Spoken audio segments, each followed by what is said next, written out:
नमस्कार मित्रांनो, स्वागत आहे तुमचं मास्टर ऑफ मॅथ या आपल्या यूट्यूब चॅनलवरती।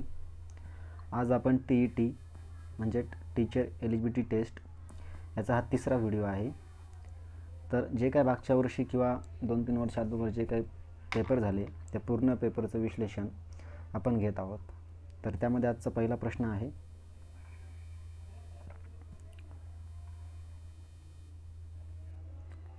सर्वात लहान विषम संयुक्त संख्या आणि 2 अंकी सर्वात मोठी मूळ संख्या यांची बेरीज किती? तुम्ही या ठिकाणी बघू शकता TET 2013ला हा प्रश्न विचारलेला आहे। तर सर्वात लहान संयुक्त विषम संख्या ती आहे 9 आणि सर्वात लहान संयुक्त जर विचारली तर ती आहे 4, पण संयुक्त मूळ विचारली तर ती आहे 9। त्याचबरोबर सर्वात मोठी मूळ संख्या आहे 2 अंकी, ती म्हणजे 97। आपल्याला या दोघांची बेरीज विचारली, 97 + 9 106, पर्याय क्रमांक 2। त्याचबरोबर दुसरा प्रश्न आहे,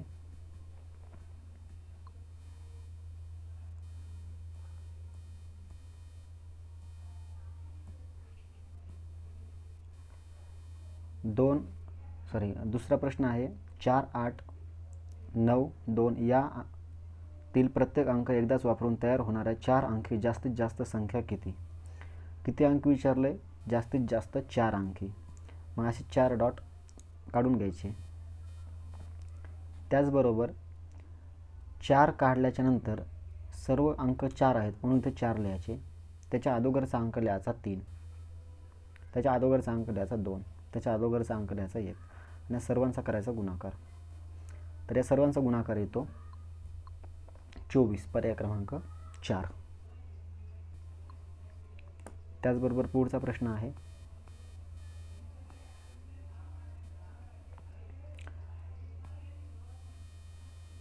एका घड्याळात 8:20 आणि 9:08 या दोन्ही वेळी मिनिट काटा आणि तास काटा यांच्यामध्ये होणाऱ्या कोनाच्या मापातील फरक किती?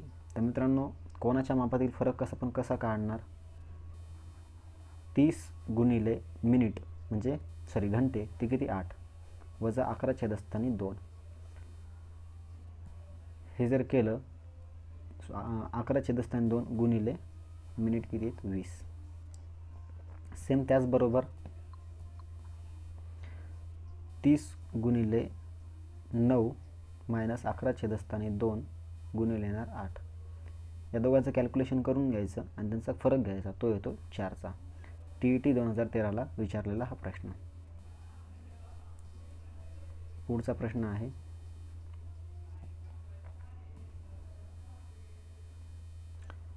"500 मीटर लांबीची रेल्वेगाडी", इथे रेल्वेगाडी पाहिजे,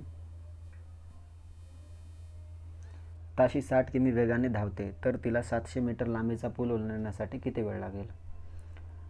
तर पूल पण ओलांडायचा आहे आणि रेल्वेची लांबी पण मोजावी लागेल, म्हणजे दोन्ही अंतर मोजावं लागेल।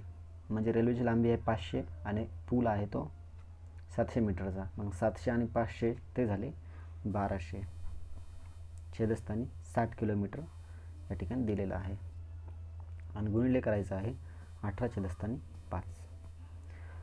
आता याचं जर का कॅल्क्युलेशन केलं तर हा शून्य कटतो, 6×18, 5ने भाग द्या, 5×1=5, 5×2=10, राहिले 2, 5×4=20, 24×3=72, पर्याय क्रमांक 3।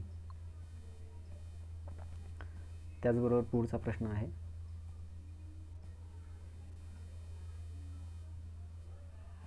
"2011 साली गांधी जयंती रविवारी होती, तर त्याच वर्षीचा प्रजासत्ताक दिन कधी असेल?" 2 ऑक्टोबर 2011ला जर रविवार असेल, संडे, तर 26 जानेवारी 2011ला कोणता वार असेल? तर काय करायचं मित्रांनो, या ठिकाणी तुम्हाला मागचा विचारला आहे, बरोबर? मग 26 जानेवारी 2011ला या ठिकाणी तुम्ही रविवार घ्या। मग आता 26 म्हणजे जानेवारीपासून तुम्हाला ऑक्टोबरपर्यंत यायचं आहे, फेब्रुवारी, मार्च, एप्रिल, मे असं करत करत यायचं। त्याच्यानंतर जो काय तुमचा वार येईल किंवा जी काय तुमची बाकी राहील, समजा 5 बाकी राहिली तर 5 दिवस मागे यायचं, जेवढी बाकी उरल तेवढी। जर या प्रश्नाचं उत्तर बघायचं झालं तर ते आहे रविवार, पर्याय क्रमांक 1. आय थिंक याचं उत्तर बुधवार येईल, मी शुअर नाही, तुम्ही एकदा करून बघा. हां, बुधवार आय थिंक बरोबर आहे.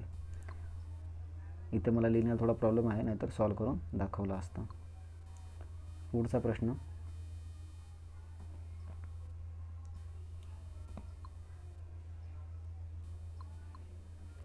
27.487 या संख्येतील उजवीकडील 7ची स्थानिक किंमत डावीकडील 7च्या स्थानिक किंमतीच्या किती पट नाही विचारलेलं आहे. उजवीकडील 7ची किंमत किती आहे? 7च आहे. डावीकडील 7ची किंमत किती आहे? 700.0. हे 3 0 वर जातील, 1 2 3, म्हणजे हे किती येणार? 7 1 7, 1000 छेदस्थानी 1, म्हणजे किंमत किती आली? 1000 आली. मग पर्याय क्रमांक बी बरोबर आहे.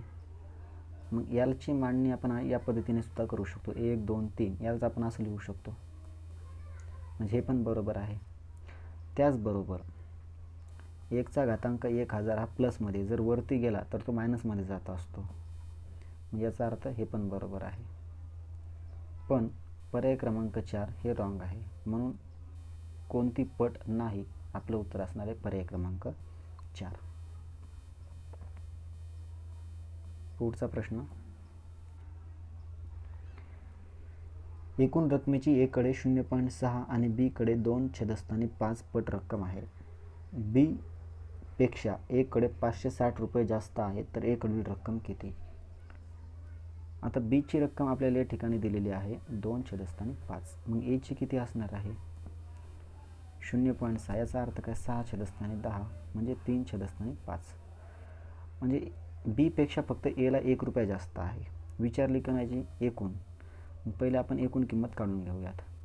मग 1 बरोबर किती आहे? 560. तर 5 बरोबर किती? यांचा गुणाकार करा, तो किती येणार आहे? 2800. विचारली कोणाची? ए ची. मग ए ची किती होती? 0.6, याचा गुणाकार करा, उत्तर येतं 1680. पुढचा प्रश्न आहे 8 नंबरचा, 6 36 66 136 कोणत्या प्रकारच्या संख्या आहेत? तर मित्रांनो, याला जर नीट ऑब्झर्व केलं तर चौरस संख्या येऊ शकत नाही, कारण की चौरस संख्येचा अर्थ काय असतो? वर्ग संख्या, जसं की 4 8 नाही 16 25 36 100 144 400, ह्याच्या काही वर्गसंख्या असतात, त्यांना आपण चौरस संख्या म्हणतो. आयत संख्या पण येऊ शकत नाही, पंचकोनी तर संख्या नाही आहेत. मग कोणत्या आहेत? त्रिकोणी. मग कशा ओळखायच्या त्रिकोणी संख्या? तर 1 ते 100च्या दरम्यान एकूण त्रिकोणी संख्या आहेत 19. मग पहिली संख्या कोणती आहे? 1 3 6 10 15 21 28 35 45 55 66 78 91, ह्या सगळ्या झाल्या तुमच्या त्रिकोणी संख्या, म्हणून उत्तर काय असणार आहे? पर्याय क्रमांक 4. पुढचा प्रश्न आहे, पुढीलपैकी पूर्ण वर्ग संख्या असलेली जोडी कोणती? पूर्ण वर्ग, जसं की मी काय म्हटलं? 625 कशाचा आहे? 25चा आहे. पण मी म्हणलं 322, ही एक वर्गसंख्या आहे का? नाही, कारण कोणत्या संख्येचा वर्ग नाही. मग या ठिकाणी फक्त आपल्याला पॉईंटमध्ये दिलेलं आहे. आता पॉईंटमध्ये दिलं, मग काय करायचं? समजा पॉईंटच्या नंतर जर का 2 घरं असले, किंवा सरळ पॉईंटच्या नंतर जर का समप्रमाणात, सम म्हणजे काय? 2 4 6 8, या प्रमाणात जर का संख्या असतील तर त्या संख्या वर्गसंख्या असतात. आता आपण पर्याय क्रमांक पहिले 1 बघू. इथं 52.90 आहे, त्याचा अर्थ काय असतो? 52.9 झालं ते, म्हणजे पॉईंटच्या नंतर फक्त 1 घर आहे, म्हणजे हे ऑप्शन कटला. त्याचबरोबर हे ऑप्शन कटलं. आता पॉईंटच्या नंतर 224, याचा अर्थ काय? 3.24 झालं हे, आणि 5.29 झालं, म्हणजे ही एक समप्रमाणात आहे, हे पण आहे, याचा अर्थ काय? हे उत्तर बरोबर आहे. आता 6.25 25 आहे, पण 84.1 आहे, म्हणजे ते एकच घर आहे, हे पण येणार नाही. 32.4 आहे, आणि इकडे पण 3 आहे, म्हणजे हे पण येणार नाही. पर्याय क्रमांक 2 तुमचं योग्य उत्तर असेल. पुढचा प्रश्न आहे, 9 आंब्यांची किंमत 396 आहे. तर 19 छेदस्थानी 4 या आंब्यांची किंमत किती? पहिले काय करा मित्रांनो, या संख्येला डझनमध्ये कन्वर्ट करा. कसं करणार? 12ने गुणून 4 त्रिक 12, 19 त्रिक 57. याचा अर्थ काय, 57 आंब्यांची किंमत आपल्याला या ठिकाणी विचारलेली आहे. 57. 9 भाग देऊ शकता. 9 चोक 36, राहिले 3, 9 चोक 36. 44 गुणिले 57 करा. 7 चोक 28, एकक स्थानी 8 आहे. पर्याय क्रमांक 3 तुमचं योग्य उत्तर असेल. तर या ठिकाणी मित्रांनो आज आपण एकूण 10 प्रश्न बघितलेले आहेत. व्हिडिओ आवडला असेल तर लाईक करा, शेअर करा आणि सबस्क्राईब करायला विसरू नका. थँक्यू. त्याचबरोबर गणिताचा कोणताही तुमचा जर प्रश्न असेल, गणित किंवा बुद्धिमत्तेचा, तुम्ही या नंबरला व्हॉट्सअप करू शकता. 7218 06 06 59. कोणत्या एक्झामचा जर प्रश्न असेल तर या नंबरला व्हॉट्सअप करा. त्या प्रश्नाचं सोल्युशन तुम्हाला मिळून जाईल. व्हिडिओ आवडला असेल तर लाईक करा. थँक्यू.